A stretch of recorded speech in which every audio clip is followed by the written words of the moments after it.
अन्तर्हितश्च स्थिरजं गमेषु ब्रह्मात्मभावेन समन्वयेन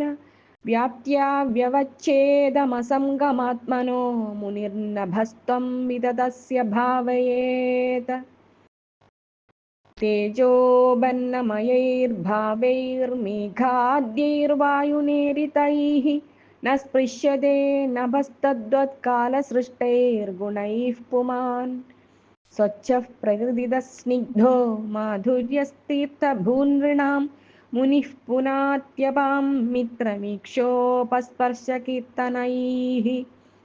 तेजस्वी तपसा दीप्तो दुर्धर्षोदरभाजनः सर्वभक्षोभियुक्तात्मा नादत्ते मलमग्निवद क्वचिच्छन्नः क्वचित्स्पष्ट उपास्य श्रेय इच्छतां भुङ्क्ते सर्वत्र दातॄणां दहन् प्रागुत्तराशुभं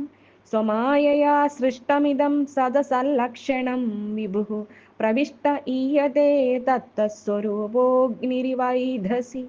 विसर्गाद्या श्मशानान्दा भावा देहस्य नात्मनः कलानामिव चन्द्रस्य कालेनाव्यक्तवत्मना कालेन ह्योघवेगेन भूतानां प्रभवाप्ययौ नित्यावपि न दृश्येते आत्मनोऽग्नेर्यथार्चिषाम् गुणैर्गुणानुपादत्ते